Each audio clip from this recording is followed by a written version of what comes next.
Está ya con nosotros en los estudios en Quito, Viana Mayno, ministra de Telecomunicaciones y Sociedad de la Información. Gracias por acompañarnos esta mañana, ministra. Muchas gracias. Gracias por invitarme, gracias por permitirme compartir este espacio con los ciudadanos ecuatorianos. Bueno, importante hacerlo para conocer cuáles van a ser, como yo decía, esos ejes de trabajo, sobre todo encaminados a lograr ese objetivo que tiene propuesta la actual administración, y es lograr un Ecuador 100% digital. ¿Cuáles van a ser las vías en las que usted va a apuntalar su trabajo para poder lograr este objetivo? Sí, muchas gracias. Nuevamente gracias por la oportunidad de transmitirle este plan de trabajo que venimos trabajando con el gobierno del presidente Lasso por meses ya atrás, tal vez más tiempo. Quiero primero que nada decir que estamos profundamente comprometidos con los resultados que como gobierno le tenemos que brindar a la ciudadanía. Es muy satisfactoria y a la vez una enorme responsabilidad el índice de popularidad y aceptación que tiene tanto el presidente como todo su equipo de trabajo, lo cual nuevamente pues no puede hacer más que comprometernos en brindar y rendir al máximo de nuestras capacidades con la estructura de planes que tenemos previsto, como les decía, desde la construcción que venimos haciendo tiempo atrás. En particular, voy a comenzar con algo tal vez un poco disruptivo. Vemos mi cartera de Estado como algo profundamente social. Tenemos un profundo compromiso social con la transformación digital del país, a la que no vemos solamente como un tema tecnológico, sino como un tema de oportunidades para la comunidad. En esa línea, los tres ejes de acción que tenemos primero como principales previstos son la conectividad. Necesitamos llevar al país a una conectividad total. Estamos profundamente enfocados, y ese es el trabajo que en estos días, semanas que tenemos ya en funciones, hemos venido desarrollando en conjunto con las operadoras nacionales, todas básicamente las principales, muy bien encaminados para lograr una conectividad hacia todas las localidades que hoy no la tienen, y vamos a tener los primeros resultados dentro de los 100 días tal como estaba previsto. Vemos la conectividad no como de nuevo un tema tecnológico, sino como un tema de oportunidades. Un país no conectado es un país en donde sus ciudadanos no tienen la oportunidad de acceder a lo que otros sí tienen, no solo en el país, sino en el mundo. Esa será nuestra primera tarea. La inclusión a la conectividad. Ahora, ministra, pero usted decía, vamos a dar resultados en estos primeros 100 días tal y como estaba previsto, y también lo ha mencionado, ha mantenido reuniones ya con empresas nacionales, con internacionales también, con este propósito de mejorar esta infraestructura tecnológica que permita llegar con esa conectividad a todos los rincones del país.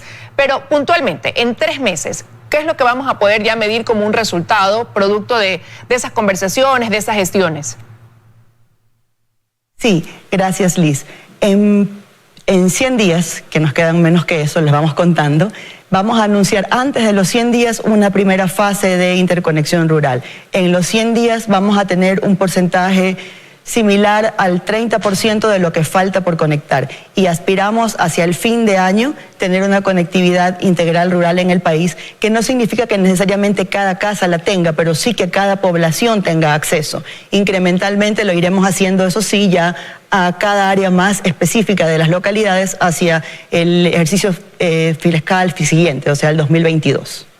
Me imagino que para un trabajo conjunto que le comento que no requiere mayor inversión en términos de dinero, no es algo ingente, obviamente se requiere, pero es algo posible, y también congratulo en destacar que el apoyo que no solo como gobierno nos ha dado la ciudadanía, sino también el empresariado, es sumamente relevante. Ellos tienen toda la intención de invertir, toda la voluntad de invertir, y eso es tan importante porque la política del gobierno ha venido siendo históricamente la recaudación fiscal, y nosotros estamos incentivando lo contrario, la inversión.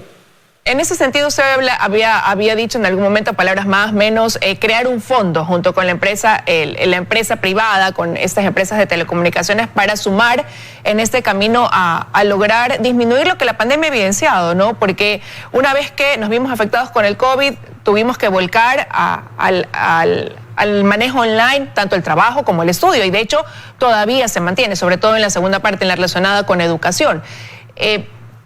En ese sentido, quizás, ¿cuál es el análisis al momento? Porque tuvieron que hacer algún estudio previo para ver de dónde partir para tomar esas decisiones y qué es lo que estaría faltando para poder ejecutar.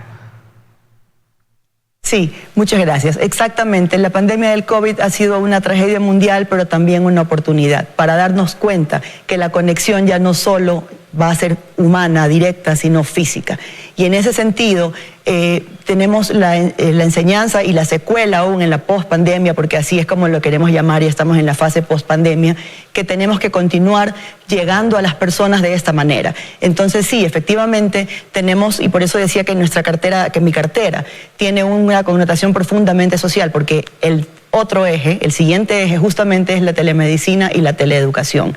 Queremos principalizar esas dos actividades y vamos a hacer también un soporte importante para la vacunación en la parte de la conectividad. Queremos utilizar nuestros infocentros, que son una especie de centros de datos y conectividad que están principalmente en localidades alejadas y que brindan esta conexión que no hay en el resto de la localidad, para hacer también centros de capacitación de salud preventiva y ayudar también a la interconexión para la educación en las zonas cercanas a ello. Es un trabajo conjunto muy intenso con el Ministerio de Educación y de Salud. Ahora, y ahí me imagino también con una gran campaña de soporte de inducción, porque cuando uno, por ejemplo, ve hacia las áreas rurales, personas ya de determinada edad, sobre todo, no tienen acceso a la conectividad, no saben, no cuentan con un dispositivo que les permita incluso poder acceder a lo que ya ustedes plantean como a un futuro cercano sea un servicio, la telemedicina o la teleeducación. ¿Cómo se trabajará también en ese sentido para que realmente el acceso pueda ser para todos?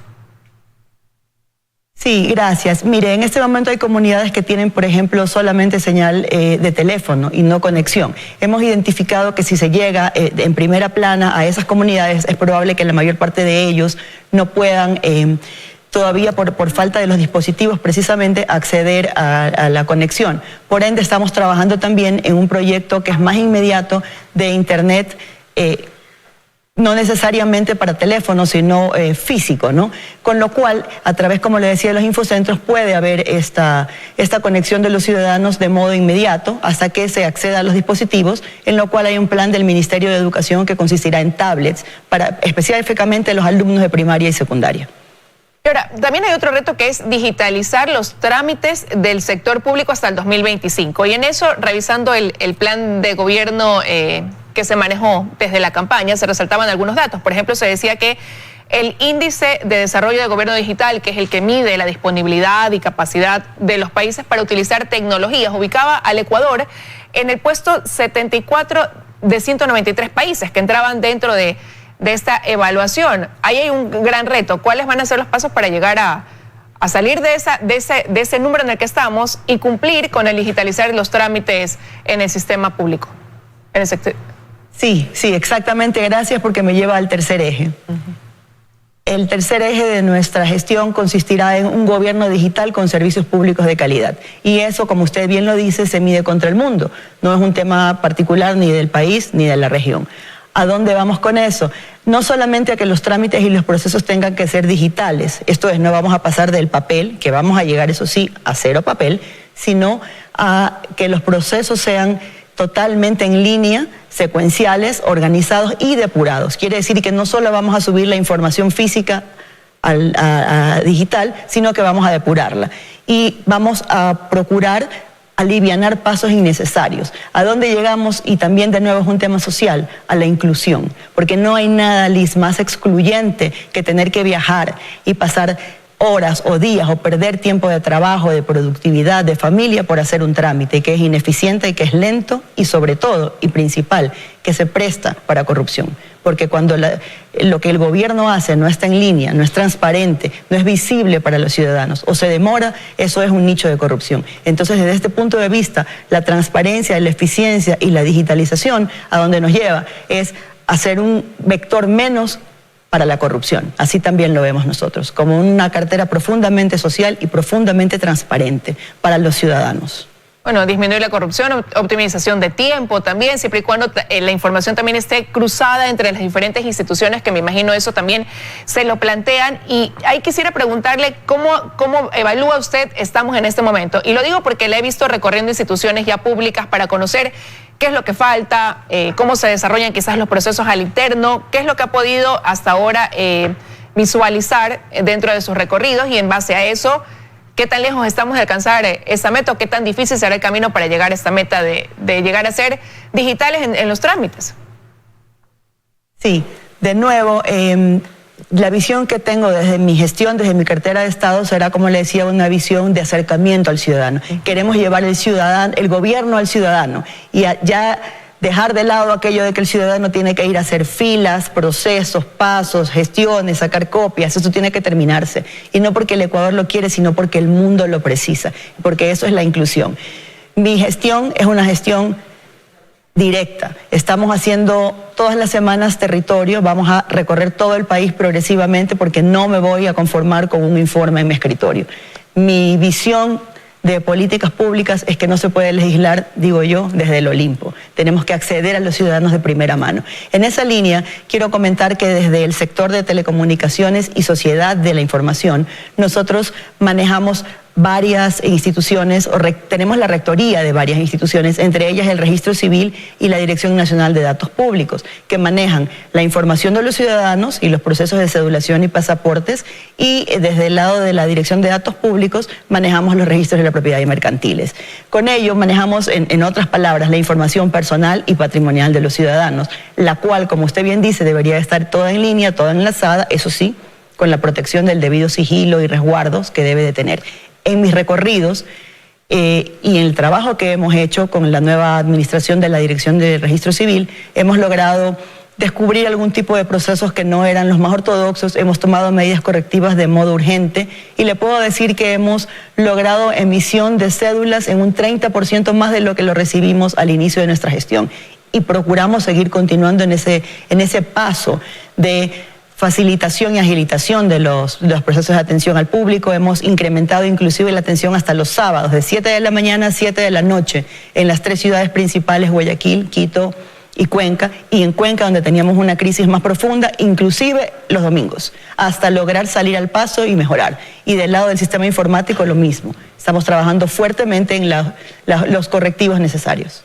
Usted ha resaltado aquí la predisposición que tiene la empresa privada vinculadas al tema de telecomunicaciones, pero también ha mantenido reuniones con empresas internacionales, proveedoras de servicio, para tratar de atraerlos acá al país.